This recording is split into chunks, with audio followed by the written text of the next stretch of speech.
Hoje é um novo dia que vai trazer bênçãos e vai trazer novas batalhas.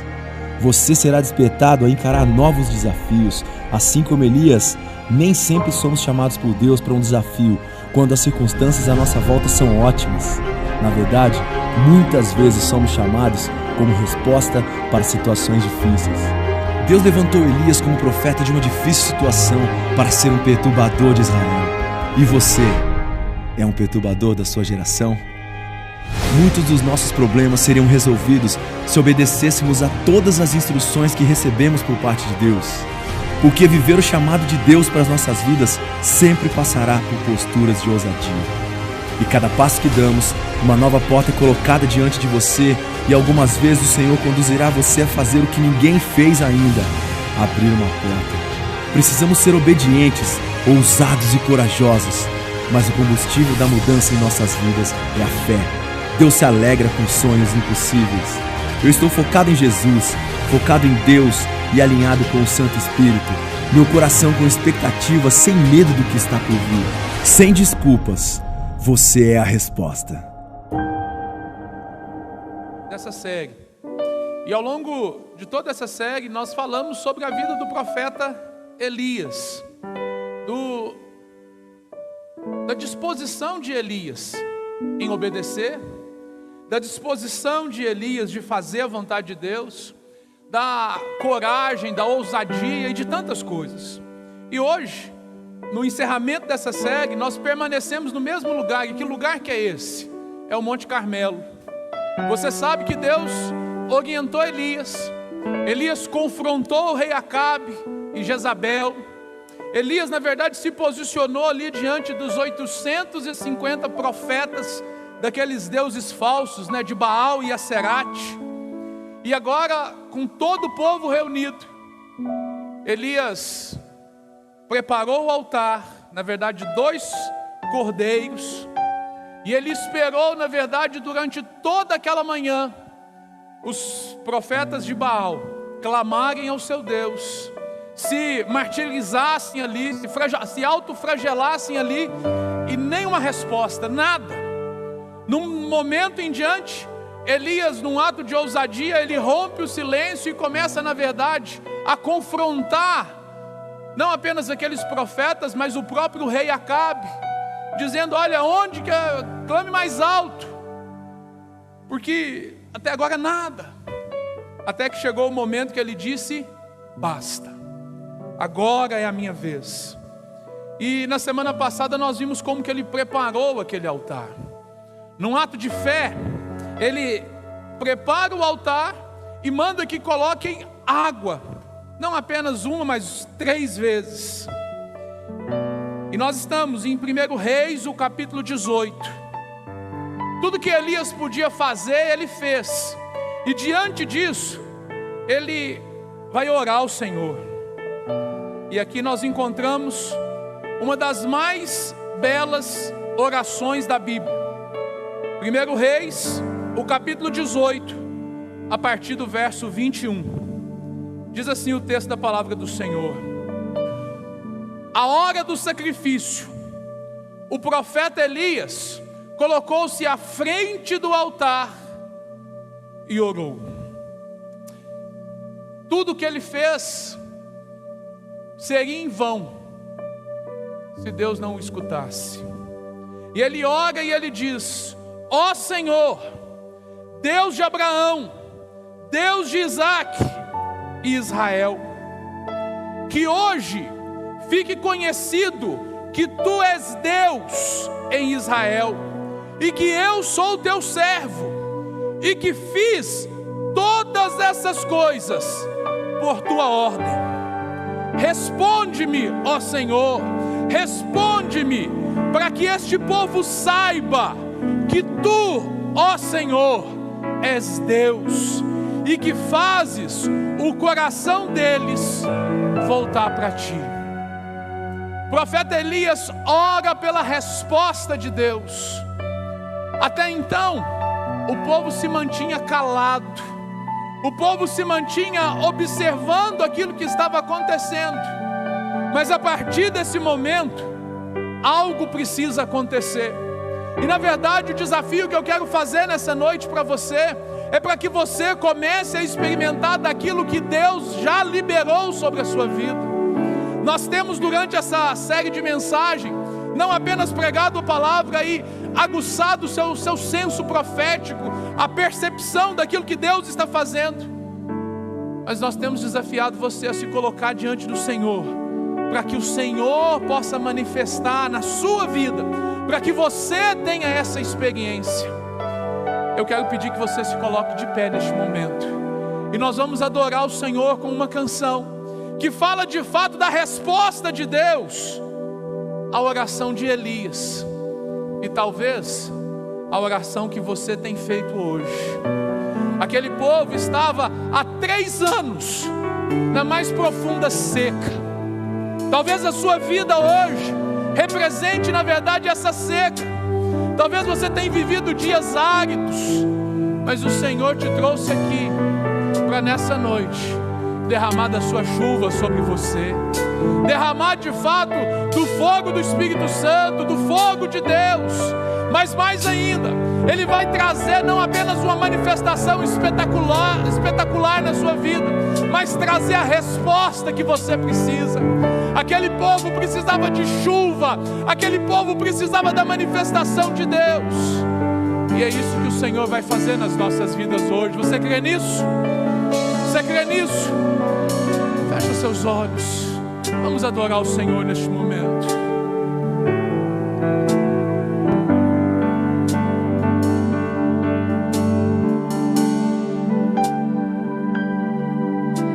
Assim como a corça anseia por águas, como terra seca precisa da chuva, meu coração tem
Deus, nessa noite.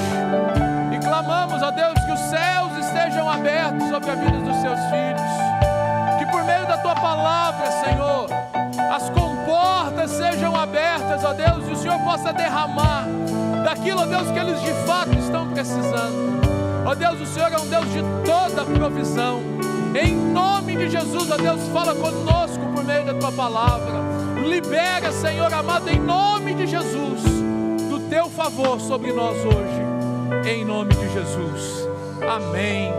E graças a Deus. Pode se sentar, querido. Obrigado, irmãos. Aleluia. Glória a Deus.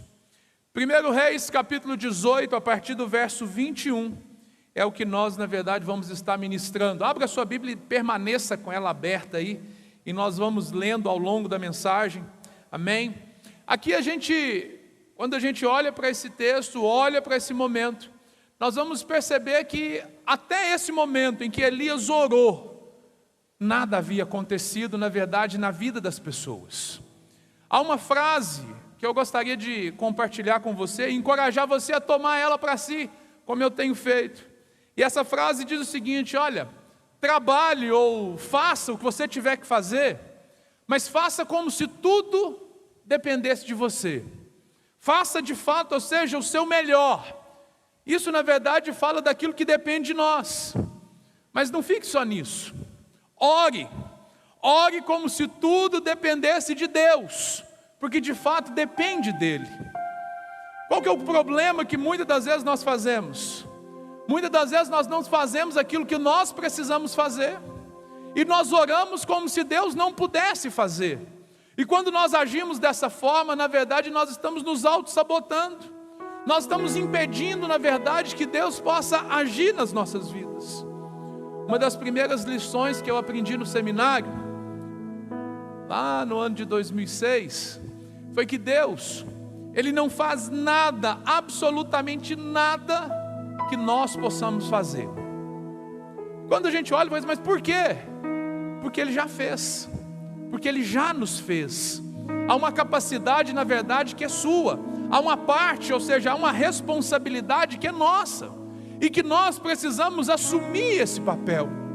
Quando nós olhamos para essa história, nós vamos perceber o seguinte: Deus liberou uma palavra sobre a vida de Elias. E qual que é a parte de Elias? Ouvir a palavra, obedecer a palavra. Elias nos mostrou, na verdade, ao longo dessas semanas, que ele obedeceu completamente aquilo que Deus disse. Mas ele foi além. Ele agiu com ousadia porque ele estava crendo, ou seja, era uma manifestação de fé. Ele agiu com coragem, ou seja, ele se posicionou. Ou seja, Elias fez tudo que ele podia até ali, mas ele não podia fazer fogo descer sobre o altar. O sobrenatural, ele não depende de mim nem de você, ele depende de Deus. O sobrenatural, na verdade, é Deus agindo em nós, através de nós. Mas isso, na verdade, depende, de atitudes que antecedem isso. Por que muitas das vezes nós não vemos mais do sobrenatural de Deus? Às vezes a gente fala assim: mas eu gostaria tanto de ver mais coisas de Deus, eu gostaria tanto de experimentar mais de Deus. Mas muitas das vezes nós nos posicionamos como o povo estava, passivo. O povo estava vendo aquilo tudo, observando aquilo tudo, mas nada falava. O silêncio daquele povo diante do discurso de Elias reflete, na verdade, a frieza espiritual que ele se encontrava. O povo, na verdade, o povo de Israel havia se desviado do centro da vontade de Deus. Os profetas de Baal ficaram ali durante toda aquela manhã, e o povo observando. Mas eles falharam, e agora, na vez de Elias, ele ora, e a gente vê que ele agiu por fé, para demonstrar, na verdade, o sobrenatural de Deus. Ele foi além e falou assim: olha, molha esse altar. Elias, na verdade, ele surpreende aquelas pessoas com atitudes de fé. E essa oração que eu li, essa oração de Elias, a oração que ele fez ali, ela é uma oração poderosa. Poderosa por quê? Porque ela foi ouvida por Deus, ela foi atendida por Deus, mas ela nos ensina muito. Ela nos ensina, na verdade, muitas coisas.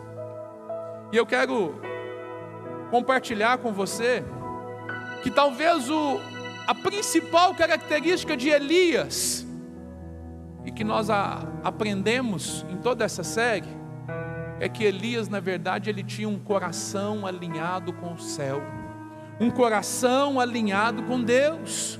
Elias estava, na verdade, alinhado, e ele ora a Deus e fala assim: Deus, responde-nos, responde-me, para que esse povo, qual povo? O povo de Deus. Esse povo veja, primeiro, que o Senhor é Deus, e que eu sou o teu servo, e que tudo que eu fiz em obediência ao Senhor, eu fiz debaixo da tua palavra. A oração de Elias, ela nos ensina e ela nos mostra, na verdade, como nós devemos fazer, o que nós devemos fazer para viver uma vida com um coração alinhado com o céu. Uma oração que eu faço nessa noite é que o Senhor nos abençoe, que o Senhor nos ajude, que nós possamos viver com o coração alinhado ao céu, porque se o nosso coração estiver alinhado aos céus, a nossa vida vai ser diferente. Mas para viver isso é necessário que a gente viva uma fé estável e não oscilante. Fala comigo, uma fé estável. O que quer dizer isso? É firme. No verso 21 do capítulo 18, nós lemos que Elias dirigiu-se ao povo e disse: até quando vocês vão oscilar entre duas opiniões? Se o Senhor é Deus, sigam-no, mas se Baal é Deus, sigam-no. O povo, porém, nada respondeu. É aquele momento, na verdade, que muitas das vezes o silêncio, na verdade, ele toma conta do auditório.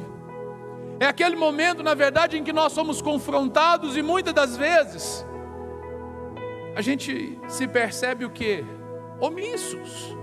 O que Deus precisa, o que nós precisamos, na verdade, demonstrar para Deus? Nós precisamos ser claros em relação à nossa fé. Nós precisamos, na verdade, parar de dissimular a nossa fé. Pastor, mas como que eu faço isso? Querido, o que nós mais percebemos nesses dias é uma fé que está sendo pregada, que ela procura fletar com o mundo. Uma fé que ela é tão inclusiva, que aceita aquilo que é pecado como se fosse normal, que não se posiciona, na verdade, em obedecer aquilo que a Bíblia diz, mas em fazer aquilo que eu me sinto melhor. Para muitos, na verdade, o viver em Deus, o viver para Deus, ele se transformou, na verdade, num sentimento em que ele faz o quê? Se eu sentir, eu faço isso. Se eu sentir, eu faço aquilo. Eu quero dizer para você que se nós dependêssemos de Elias sentir alguma coisa, nós não veríamos o milagre acontecer ali. Sabe o que nós precisamos aprender? Nós precisamos aprender a receber a palavra e nos posicionar, a ter uma fé estável, não duvidosa, não entre um lado e o outro. A dúvida, ela não provém de Deus. A Bíblia diz que nós conheceremos a verdade e a verdade nos libertará. Ou seja, há liberdade para nós. Há liberdade para nós, mas essa liberdade está na verdade, e a verdade é Jesus. Nós precisamos firmar nossas estacas no nosso relacionamento com Deus. O nosso relacionamento com Deus, ele precisa ser um relacionamento vivo. Ele não pode ser apenas uma manifestação religiosa. Nós vivemos num país muito religioso. Deixa eu te dizer, o Brasil é o país mais católico do mundo. Mas não só isso, é o país mais evangélico do mundo. É o país mais espírita do mundo. As religiões de matriz africanas também se misturam E o que isso mostra na verdade?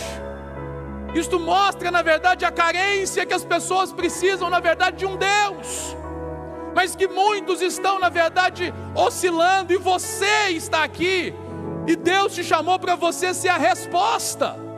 Por quê? Porque Deus nos colocou num lugar, num país, num estado, numa cidade, onde que as pessoas estão procurando algo para crer, algo para se apegar e na verdade se posicionar e viver a vida para valer, e desfrutar da vontade de Deus, e viver na verdade aquilo que Deus planejou para a vida delas.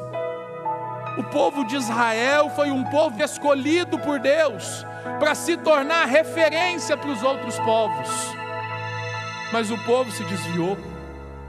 Hoje nós somos igreja do Senhor, e nós somos escolhidos para quê como igreja? Igrejas são aqueles que são chamados para fora. Eu não posso dizer que eu vivo uma vida alinhada com os céus se eu não estou transbordando os céus para fora, se os céus na verdade não se manifestam na empresa que eu trabalho, através da minha vida. Entende que nós precisamos viver uma fé estável. Pastor, mas eu tenho tanta dificuldade, eu tenho tantos problemas. Querido, a fé vem pelo ouvir, e ouvir da palavra de Deus. Mas para eu manter uma fé estável, eu preciso constantemente, regularmente estar me alimentando da palavra. Eu preciso na verdade buscar isso, para viver na verdade com o seu coração alinhado com o céu. Você precisa permanecer firme diante das influências sociais que são negativas. Queridos, nós estamos sendo influenciados o tempo todo. E deixa eu te dizer uma coisa: se você não se posiciona em fé, os outros vão te posicionar.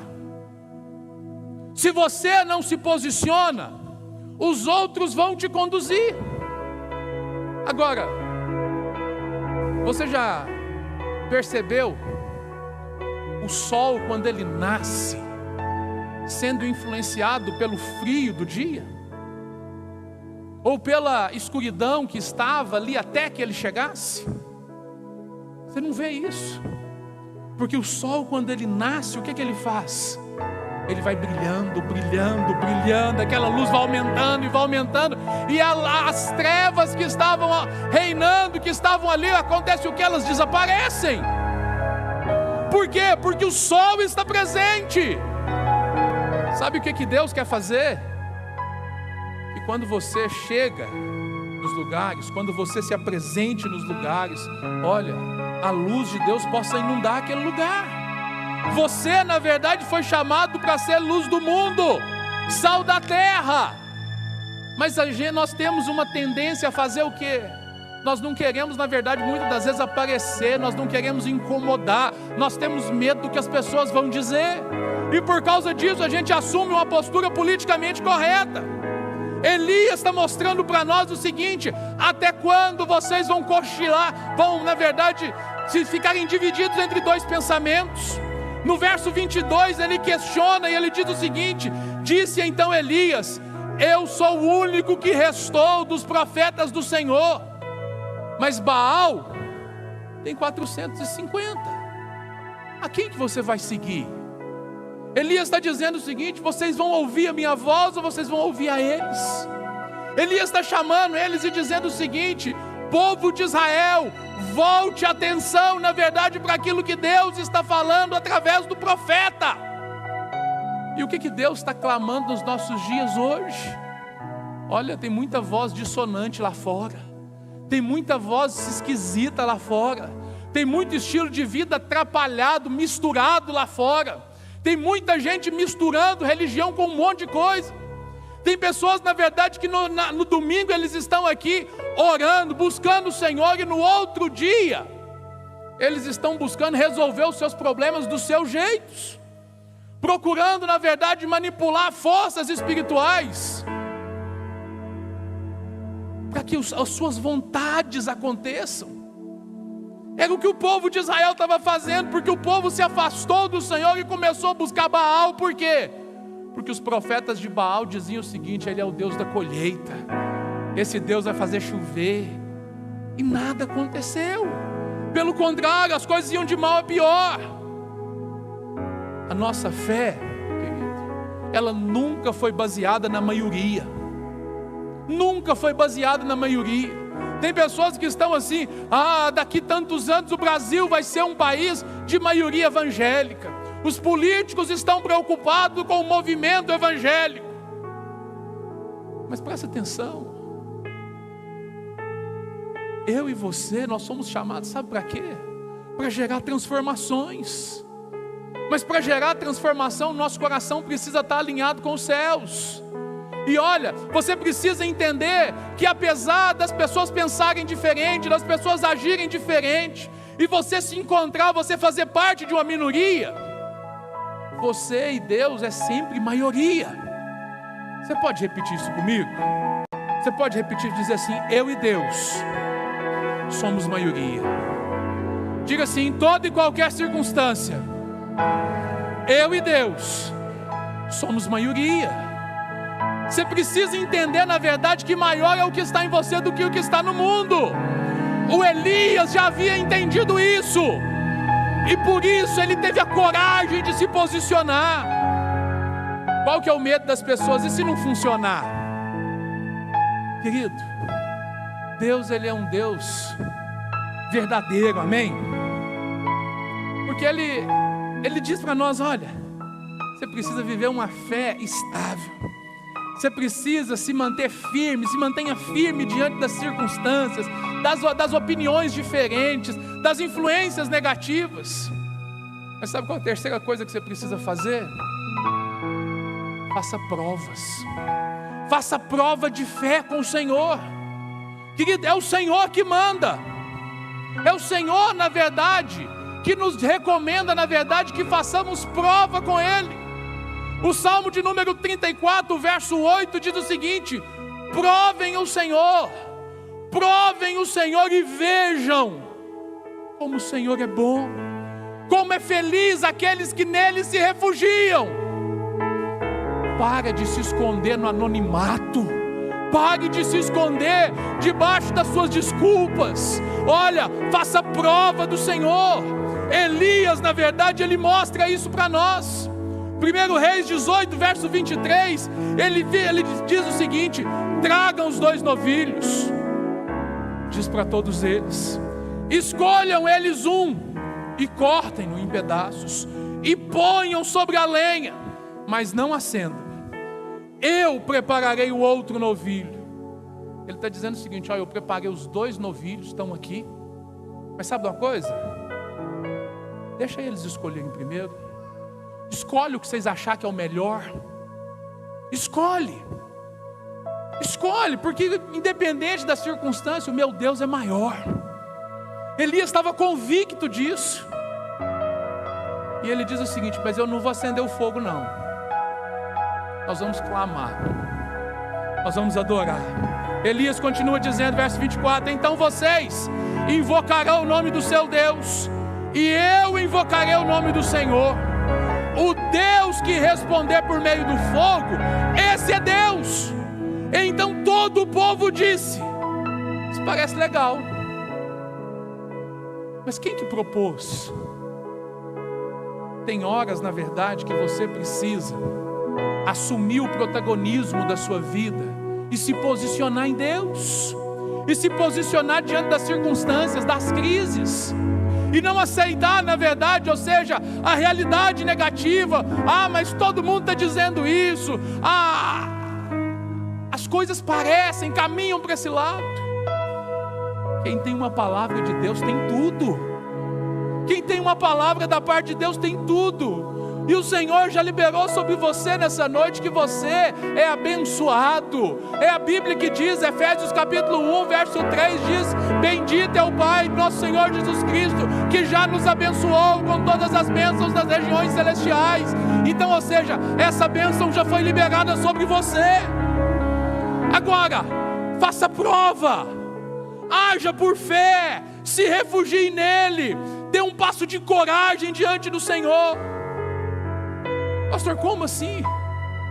Eu creio que no seu coração o Senhor já está se posicionando. O Senhor tem te confrontado, o Senhor tem te direcionado, mas presta atenção. Você vai fazer prova com o Senhor, mas presta atenção, verso 30.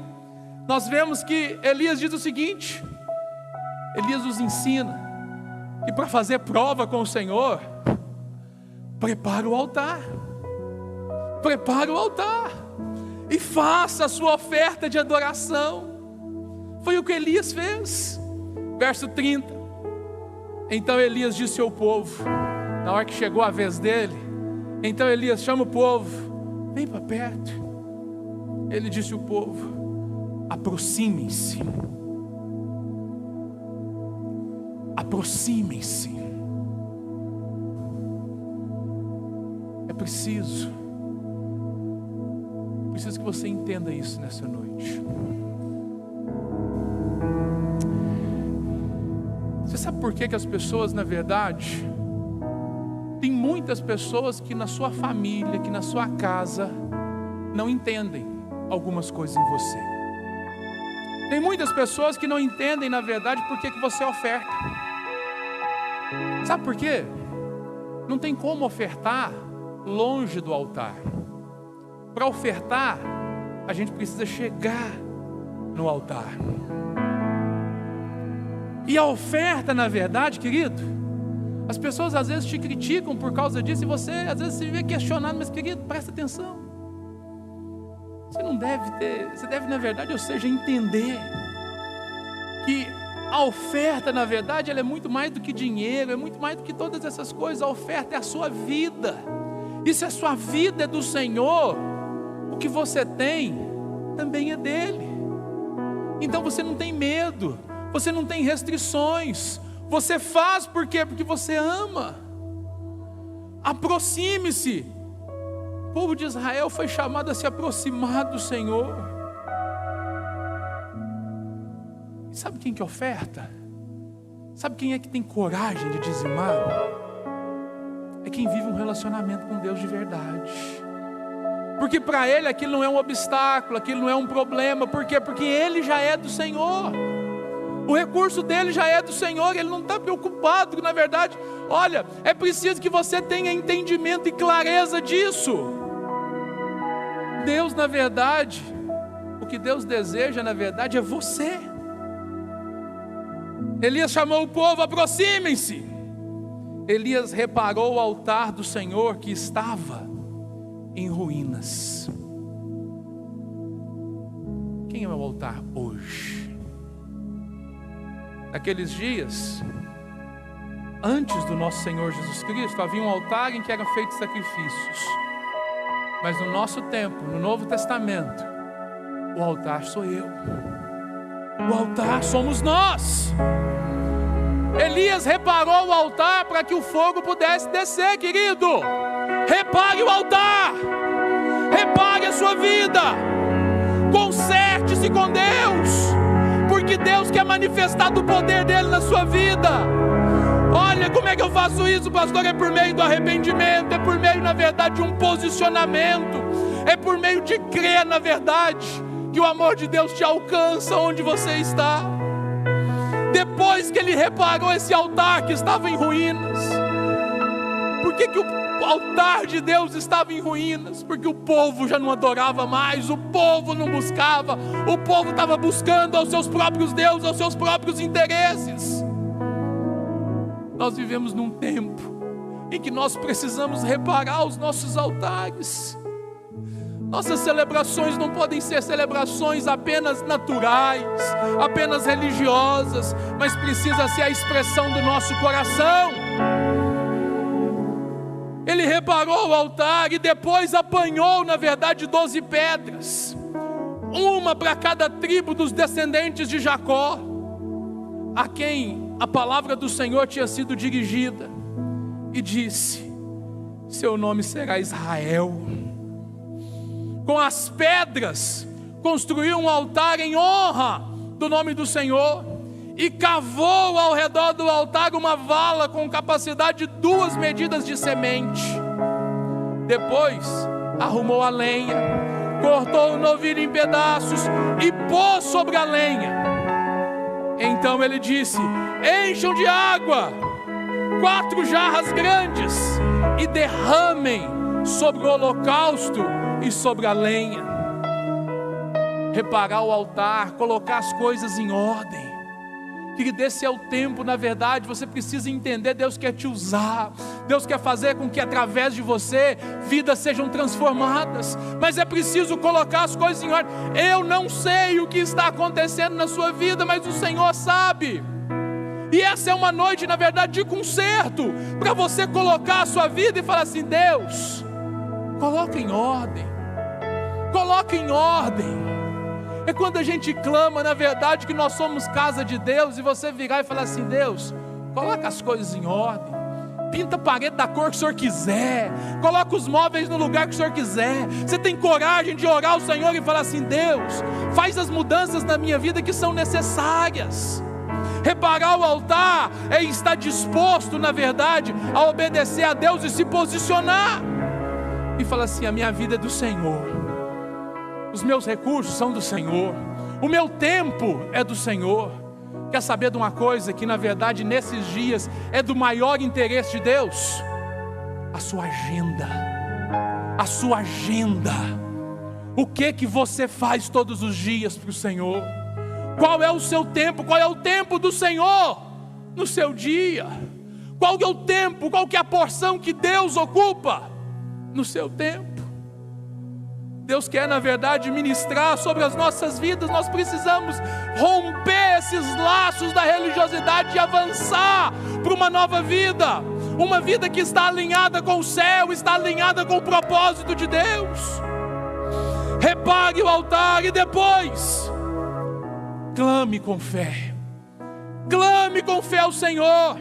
Versos 36. A hora do sacrifício é o que eu li no início. Elias clamou, ele disse: olha, ele colocou-se de frente do altar e ele orou: Senhor Deus de Abraão, de Isaque e de Israel, que hoje fique conhecido que Tu és Deus em Israel, que eu sou Teu servo e que fiz todas as coisas por ordem Tua. Responda-me, Senhor, responda-me, para que este povo saiba que Tu és o Senhor. A nossa cidade está precisando conhecer, na verdade, não é eu, você, as pessoas, só tão somente, mas o Deus que nós servimos, o Deus que nos chamou, que nos libertou, que restaurou a nossa vida, que é, na verdade, a razão das nossas vidas. Elias diz o seguinte: o Senhor Deus de Abraão, Isaque e Israel, fazendo referência, na verdade, a Jacó, que teve o seu nome transformado. Elias, ele clama e ele faz menção na sua oração de 3 alianças. Sabe por quê? Porque Deus é um Deus de aliança. Deus, olha, quando você diz Deus é fiel, é verdade. Deus é fiel para cumprir. Elias está clamando, na verdade, a esse Deus, e está evocando essas alianças. Quais alianças? A aliança que Deus fez com Abraão, está lá em Gênesis capítulo 2, verso 2. A aliança que Deus fez com Moisés, que está lá em Levítico capítulo 26, verso 42. A aliança que Deus fez com os reis, que está lá em Salmo 105, verso 8 e 9. Ele está chamando a esse Deus todo-poderoso, e ele está dizendo o seguinte: eu sou o teu servo. É como servo. A palavra é traduzida para o português como servo, mas a melhor tradução, na verdade, seria escravo. O servo, Elias, o servo do Senhor, escravo do Senhor. Quando as pessoas olham para mim e para você, eles falam o que de mim e de você? A sua vida é uma vida de servo. Percebe que, na verdade, o que nós precisamos é ter esse coração alinhado com os céus. Ele vai nos fazer assumir uma posição de servo. Quanto quanto mais o nosso coração tiver intimidade com Deus, quanto mais o nosso coração tiver intimidade com o céu, melhor vai ser a nossa compreensão de quem nós somos de fato. Enquanto você está desconectado com o céu, você começa a se medir a partir de quem você é, a partir do que você tem, a partir do que as pessoas falam a seu respeito. Mas à medida que você se conecta com o céu, à medida que você alinha a sua vida com o céu, você sabe que você tem um Senhor, que você tem um Salvador, mas esse Salvador, Ele é o Senhor da sua vida, e você entregou sua vida para Ele, então você é servo. Paulo, na verdade, ele teve essa compreensão. Tem muita coisa que as pessoas valorizam, na verdade, que na prática não tem valor algum para a eternidade. A gente viu aqui na palavra de oferta, a Giza falando, na verdade, do filho pródigo, que valorizou o quê? Money, dinheiro. Pediu a sua herança para fazer o quê? Para realizar os seus desejos. Deixa eu te dizer uma coisa: o dinheiro é um ótimo servo, mas ele é um péssimo patrão. Sabe por quê? Quando acabou o dinheiro, acabou os benefícios. Quando acabou o dinheiro, acabou o prazer. Quando acabou o dinheiro, ele viu a vida dele, ele começou, na verdade, a se contar com os porcos. Sabe o que isso mostra? Que os nossos olhos naturais, na verdade, valorizam aquilo, na verdade, que não é o mais importante. Dinheiro tem valor? Lógico que tem. Mas você não pode servir o dinheiro, é ele que tem que servir você. Você, na verdade, precisa entender que as coisas deste mundo vão passar. Influência nesse mundo vai passar. Títulos nesse mundo vão passar. Propriedades nesse mundo vai passar. O apóstolo Paulo compreendeu isso lá em Filipenses capítulo 3, o verso 7 e 8, o que ele diz? Mas o que para mim era lucro, ou seja, aquilo que eu achava que era muito importante, passei a considerar como perda por causa de Cristo.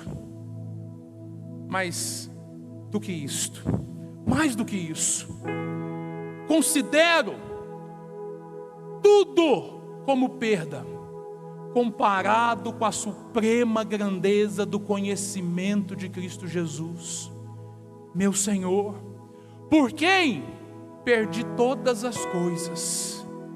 Eu as considero como esterco para poder ganhar a Cristo. Paulo, nascido ao 8º dia, nascido hebreu, circuncidado ao 8º dia, estudado aos pés de Gamaliel, cidadão romano, fariseu, era alguém, na verdade, o quê? Que tinha recurso, posição, tudo. Ele diz assim: mas em comparação a servir a Cristo, isso não vale nada. Eu e você vamos viver a nossa vida. Imagine você, 92 anos, amém? No final dos seus dias, no leito da sua morte.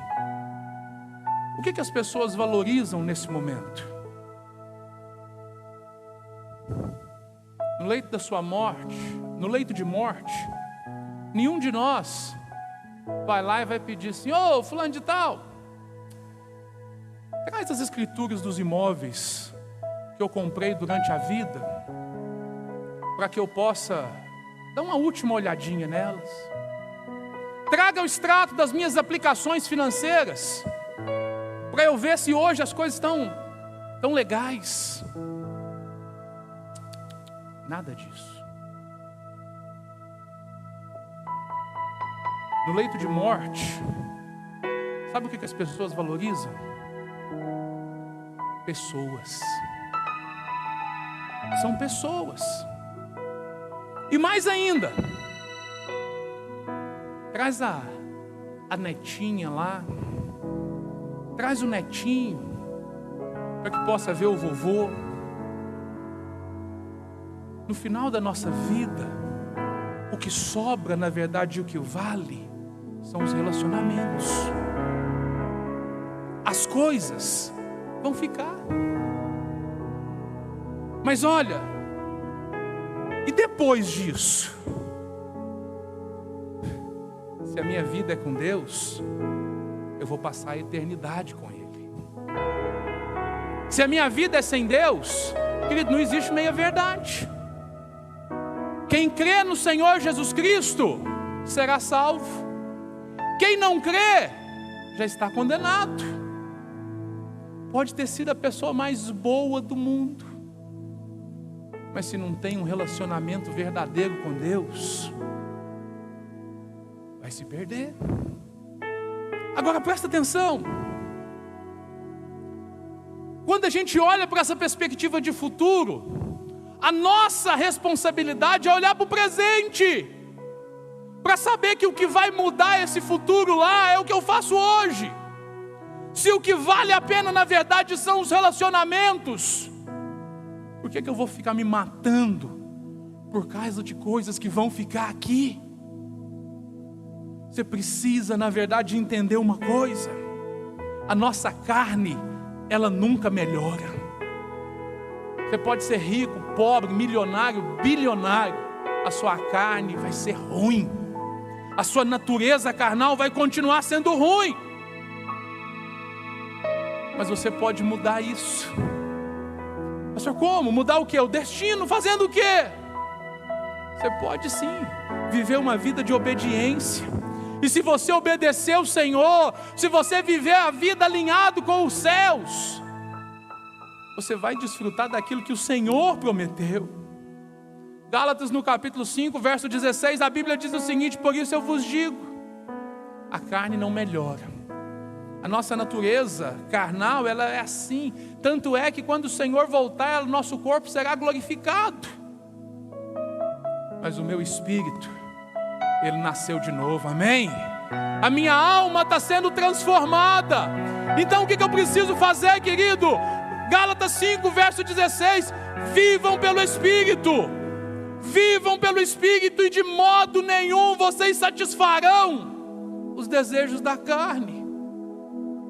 Pare de servir a sua carne. Pare de servir as suas vontades. Pare de ser arrastado pelos seus desejos. E alinhe o seu coração com os céus. Permita, na verdade, se posicione como servo de Deus. Se posicione para viver a vida que Deus tem para você.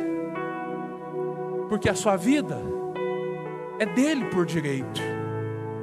Quem foi que te deu a sua vida? Foi Ele. Quem foi que morreu na cruz para perdoar os seus pecados?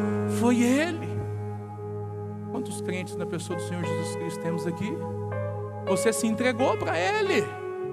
Você é triplamente dele. Repare o altar e se entregue. Se entregue de fato. Clame ao Senhor, se posicione. Celebre e glorifique ao Senhor pelos seus feitos. Para um pouquinho. Olhe para aquilo que Deus já fez na sua vida. Para um pouquinho. Olhe. Considere aquilo que Deus já fez. Eu tenho certeza que não existe uma pessoa aqui nesse auditório que tenha coragem de dizer o seguinte: Deus nunca me fez nada. Deus te abençoa. E querido, trazer à memória aquilo que o Senhor faz, a Bíblia vai dizer que isso traz esperança, isso muda, mas presta atenção, celebre os grandes feitos do Senhor. 1 Reis 18, 38. Então o fogo do Senhor caiu e queimou completamente o holocausto, a lenha, as pedras e o chão. e também secou totalmente a água da valeta. Quando o povo viu isso, todos caíram prostrados e gritavam: só o Senhor é Deus. Querido, você precisa na verdade voltar os seus olhos para aquilo que o Senhor já fez e começa a reconhecer o Senhor. Começa a reconhecer o Senhor. Sabe aquele livramento daquele acidente? Foi Deus. Sabe a cura daquela enfermidade? Foi Deus. Aquela provisão financeira na hora que você não esperava? Foi Deus. Mas a gente precisa começar a celebrar o Senhor. Bendito seja o Senhor e Pai de nosso Senhor Jesus Cristo. Grandes coisas Ele fez. O povo começou a glorificar o Senhor porque o fogo havia descido. Mal sabia eles que o melhor ainda estava por vir. Deixa eu te dizer uma coisa: o melhor de Deus ainda está para acontecer na sua vida. Deus já fez grandes coisas na sua vida, mas da onde o Senhor liberou isso ainda existe muito mais. Mas por que eu não recebo, pastor? Por que as coisas não acontecem? Porque você ainda está travado. A última coisa que nós aprendemos nessa oração de Elias é que nunca despreze os conselhos das pessoas de Deus na sua vida. Deixa eu dizer uma coisa para você. O Acabe morreu. Os profetas de Baal morreu. Todas aquelas pessoas que estavam ali morreram. E aí eu te pergunto: e Elias? E Elias? Ele não morreu. Não foi naquele dia não, é até hoje. Porque ele foi tomado numa carruagem de fogo. Obedecer a Deus, querido, faz toda a diferença. Sabe quem é que são aqueles que são lembrados? São aqueles que realizam as coisas de Deus. Presta atenção. Os críticos não são lembrados. Quem são lembrados são aqueles que fazem. São aqueles que realizam, aqueles que obedecem.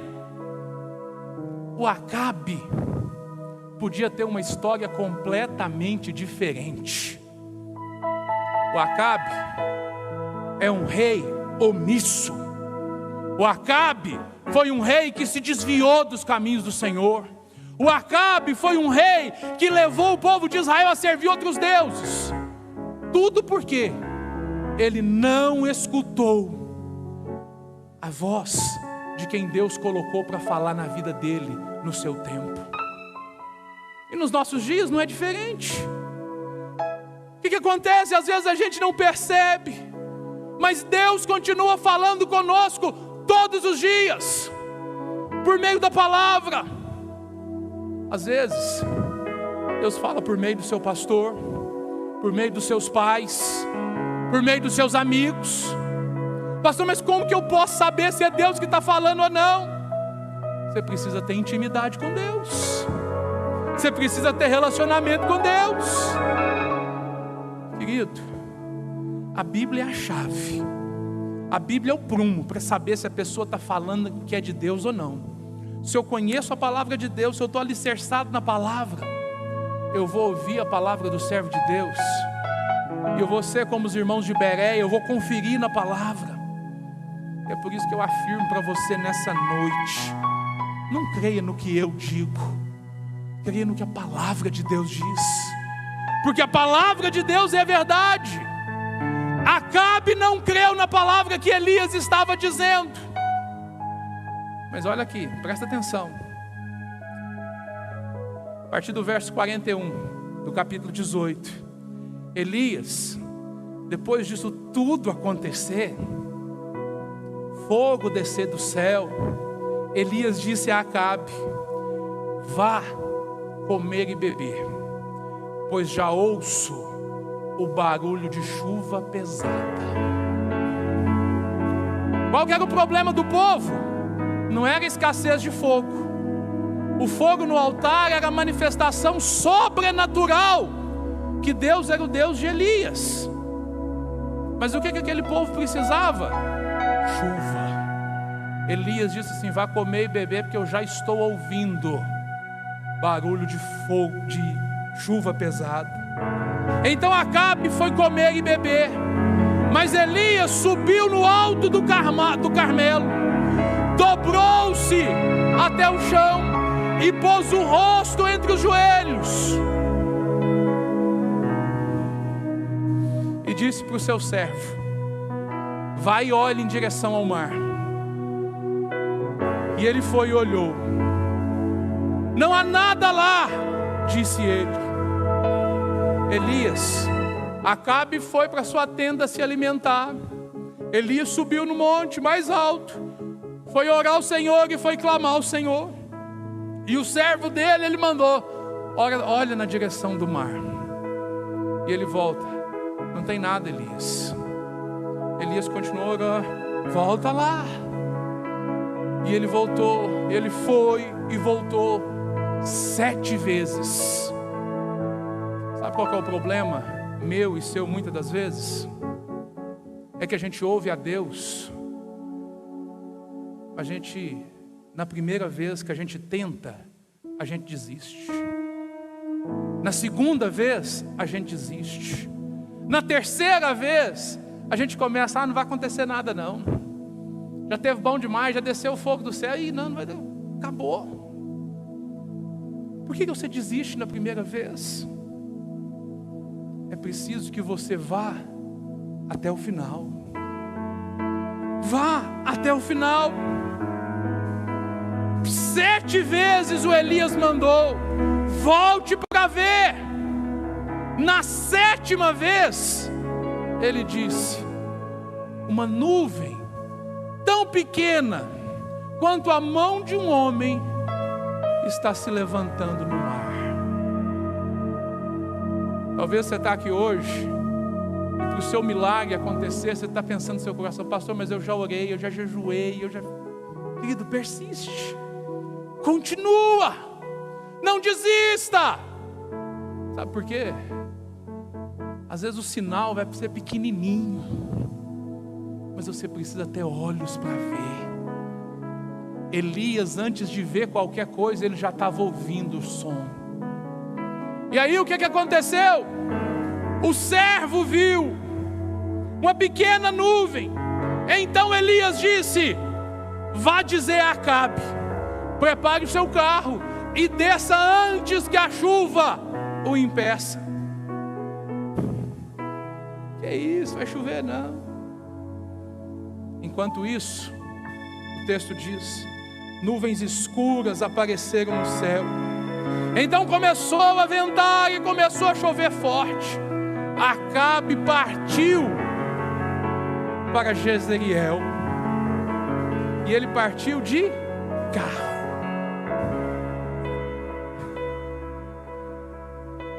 Nem sempre Deus ouve a sua oração da primeira vez. Nem sempre, ou melhor, você tem a sua oração respondida na primeira vez.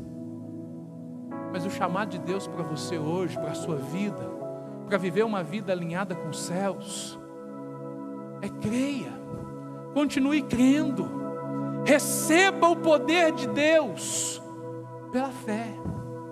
É creia no Senhor, é creia como se já, ore, peça como se já recebeste.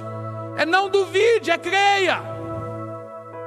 O poder do Senhor, ele veio sobre Elias, e este poder o capacitou, na verdade trouxe sobre ele capacitações sobrenaturais. Verso 46: o poder do Senhor veio sobre Elias, e eu declaro que virá sobre você nessa noite.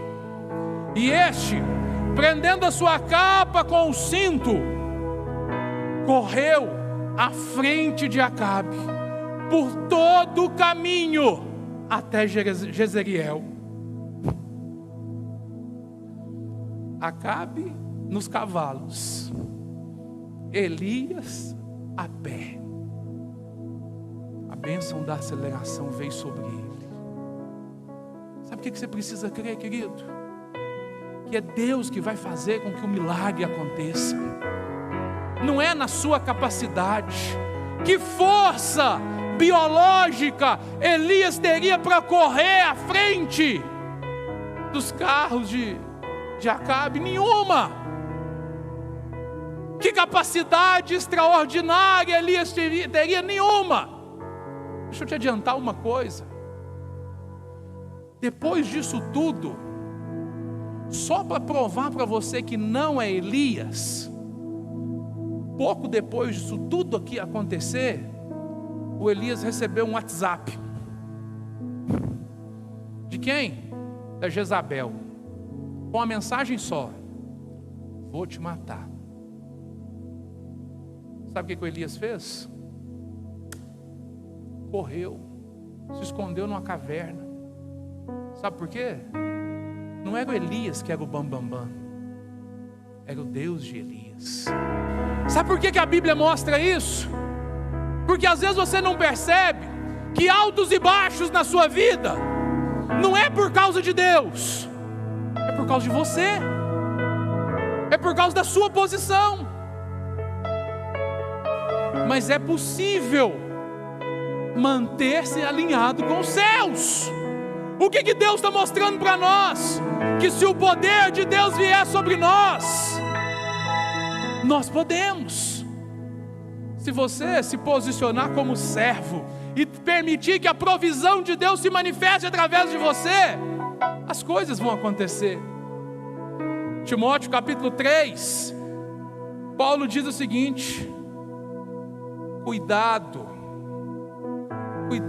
com aqueles que, tendo aparência de piedade, mas negando o seu poder. Existem pessoas que têm uma aparência de piedade, são muito boazinhas, mas eles negam o poder de Deus. Querido, Deus quer transformar a sua vida por completo. Deus quer manifestar a sua vida em você por completo. Deus quer te encher com o Espírito Santo.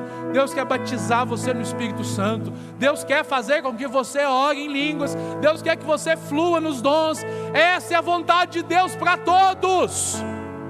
Mas por que alguns movem e outros não? É a sua atitude. Se você tiver sede, beba. Beba. Beba. É isso que nós precisamos entender. O Evangelho, ele é marcado pelo poder de Deus. O Evangelho que atende às demandas sociais, mas que não tem poder de Deus, que não tem poder espiritual, não é Evangelho bíblico, é apenas ideologia. Mas o Evangelho faz com que o poder de Deus se manifeste nas nossas vidas. O social vai acontecer, é evidente que vai. Mas Deus quer transformar a sua vida de dentro para fora. Deus quer transformar a sua mentalidade, a realidade da sua vida. O poder do Senhor quer descer sobre a sua vida por completo hoje.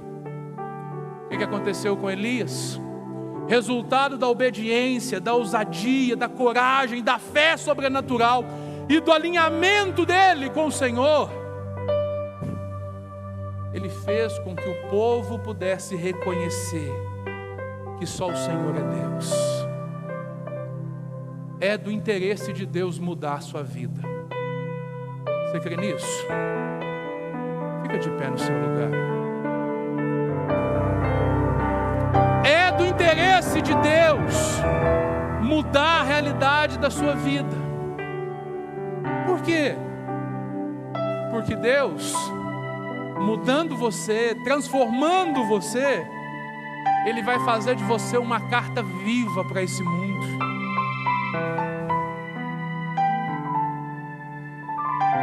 Para ver as realidades do seu dia a dia sendo transformadas, essa transformação primeiro acontece em você. Nós precisamos ser verdadeiros Elias no nosso tempo. Onde estão os Elias dessa geração? Ao longo dessas 6 semanas, nós clamamos: Senhor, onde estão os Elias? Onde estão aqueles, na verdade, que vão perturbar o inferno? Onde estão aqueles, na verdade, que vão manifestar o reino de Deus?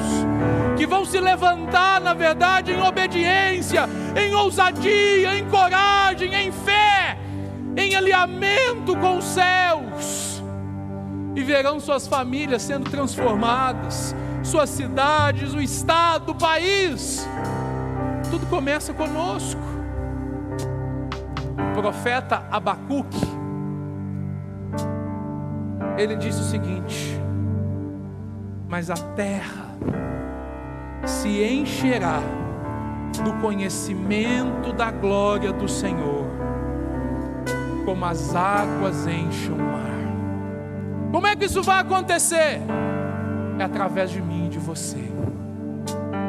Onde estão os Elias? Onde estão aqueles que no dia de hoje têm a coragem de dizer como Isaías disse: Senhor, eis-me aqui, envia-me a mim. Senhor, eis-me aqui. Eu sou a resposta. Eu sou a resposta.